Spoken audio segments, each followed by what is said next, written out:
What's up everyone? Welcome back to the channel. In this video I'm going to bring you a long-term review on what I would consider one of the more budget-oriented motherboards out there, and this is going to be the Asus. I have it pulled up here, the B360M-A. This is one of their mATX Prime motherboards. I've had it for about a year now, and I'm going to go over a few reasons why I picked it, and I'm also going to show you some images of the motherboard and what I think. And I just got a new NVMe SSD, so I'm going to install that in there as I'm talking about it.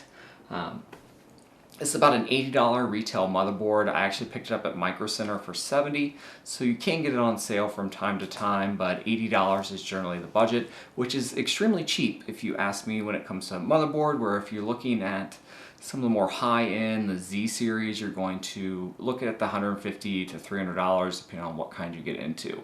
It's the mATX motherboard. It is a 1151 socket, and it supports, I believe, up to the 8th gen.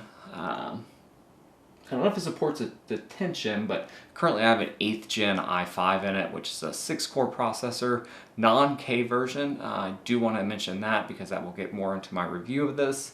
But it is your 1151 socket. mATX does have 4 RAM slots, which is one thing I was really looking for. Some of the more budget boards that you pay $50 for usually only have 2 RAM slots, and I wanted 4 so I would have that expandability, so if I wanted to have more RAM. It does support DDR4 RAM. It does not have the biggest heat sinks or overclocking ability. It only has an 8-pin connector for your power supply, so you're not going to get a whole lot of overclocking out of this. If you are into doing something like that, I would not recommend this board for you. But if you're just looking for a board to throw maybe an i5, i7 non-K series processor, I would recommend it mainly for the 4 RAM slots. And it also has 2 NVMe SSD slots on the front, so it has M.2 2 NVMe SSD. The second one's kind of hidden behind the graphics card, which you can see. You have to take the graphics card out to get to it, but once you get it in there, it stays pretty well secured, and it runs pretty cool still. I don't have any issues with the SSD getting hot because it is right behind the GPU, which was kind of concerning at the beginning when I first got this. It has plenty of expandability, so on the back you have plenty of ports, and this does have a USB-C connector on it. That is another thing that I was looking at. There's plenty of USB-A ports on the back. That's not something I really was worried about because I generally only plug in my peripherals, and that USB-C I could use if, say, I had a USB-C monitor, but generally I usually connect through the graphics card and just use the standard DVI connector you have. Our DisplayPort is what I'm using now. So it does have one PCI 3.0 slot, the full slot, which is for a graphics card, and then it has 2 smaller ones down there if you wanted to add, let's say, a media capture card, if you wanted to do something like that, or if you wanted to add maybe a sound card, because it does have some sound audio features built into it, but they're not very good. The audio coming straight out of this isn't great, so if you're wanting to get a little bit better audio out of it, I'd probably recommend to get some type of sound card for it.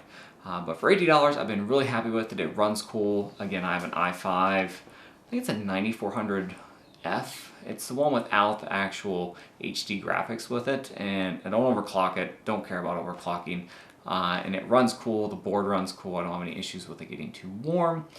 Plenty of connections on it. Again, 4 RAM slots, 2 NVMe SSD slots. That's really why I would recommend this. So if you need 4 RAM slots, 2 NVMe SSDs, this is something that I would recommend. Plenty of fan headers. I usually use some type of fan splitter, so I'll use one PWM fan controller, and then I will hook all my fans up to that, which is how I have it set up.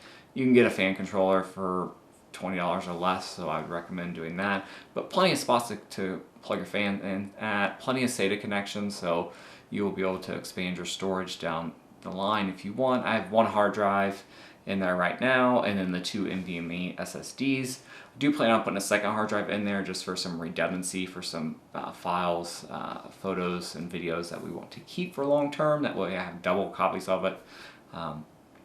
So that's it. I've been really happy with it. It was easy to install, came with everything that I needed. I also wanted one that was black, so I didn't want anything that was real fancy. I didn't want a red one. I didn't want one with a bunch of different colors on it. I was looking for mainly a matte black one, and this was the one that fit the bill. And Asus's customer support. I have dealt with their customer support before, and it is great. I've had really good luck with it. So that's it, guys. That is my general thoughts on the Asus. Sorry, I keep looking at the model number B360M-A.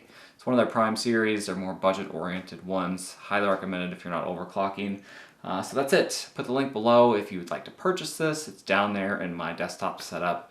So it's out of stock right now, at least when I checked last.